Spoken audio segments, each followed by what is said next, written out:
নজর রাখবো। দেখতেই পাচ্ছেন যে বৃষ্টি দাবদাহ, তীব্র দাবদাহের মাঝেই বৃষ্টি। কৃষ্ণনগর চাপড়ায় সন্ধ্যায় বৃষ্টি নামে। যে ছবি আপনারা দেখছেন, বনগাঁর ছবি আপনাদের দেখাচ্ছি। বনগাঁ থেকে আমাদের প্রতিনিধি অনিরুদ্ধ কীর্তনিয়া রয়েছে, অনিরুদ্ধের সঙ্গে কথা বলবো। অনিরুদ্ধ, বৃষ্টি তো হলো, কিন্তু স্বস্তি কি মিলল? তোমাকে জানিয়ে রাখি, একদম তীব্র দাবদাহে সাধারণ মানুষ নাজেহাল হয়ে উঠেছিল।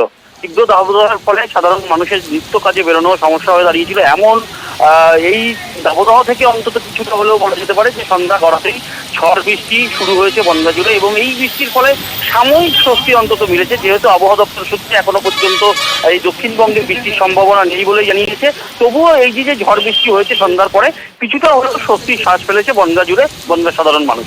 সমস্ত বেশ অনিরুদ্ধ। অন্যদিকে নদিয়ার কৃষ্ণনগরের দিকেও নজর রাখবো, কারণ সেখানেও সন্ধে হতেই বৃষ্টি নামে, আর তীব্র দাবদাহের মাঝে বৃষ্টি কৃষ্ণনগরেও।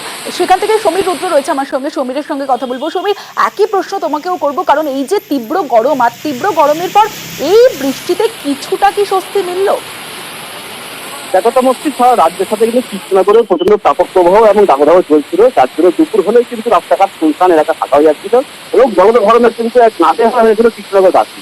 তবে আজকে সন্ধ্যে নাগাদ কৃষ্ণনগর সহ চাপড়া, নাকাশিপাড়া বিভিন্ন এলাকায় কিন্তু মুষলধারে বৃষ্টি হয় এবং এর পাশাপাশি বজ্রবিদ্যুৎ সহকারে বৃষ্টি হয়। কারণ এর ফলে কিন্তু সাময়িক স্বস্তি মিলেছে, কিন্তু এই স্বস্তি কতটা স্থায়ী হবে তা কিন্তু এখনই বলা যাচ্ছে না। কারণ বর্ষার নামতে যেহেতু এখনো দিন তাদের বেরিয়ে আছে, সেই কারণে কিন্তু আগামীকাল হয়তো কিন্তু পুনরায় কিন্তু জলধর্ম হতে পারে। বা সাময়িক স্বস্তি মিললেও কিন্তু কাল থেকে হয়তো অস্বস্তি গরম আবারও বাড়তে পারে বলেই জানা গিয়েছে। সমস্ত বেশ সময়।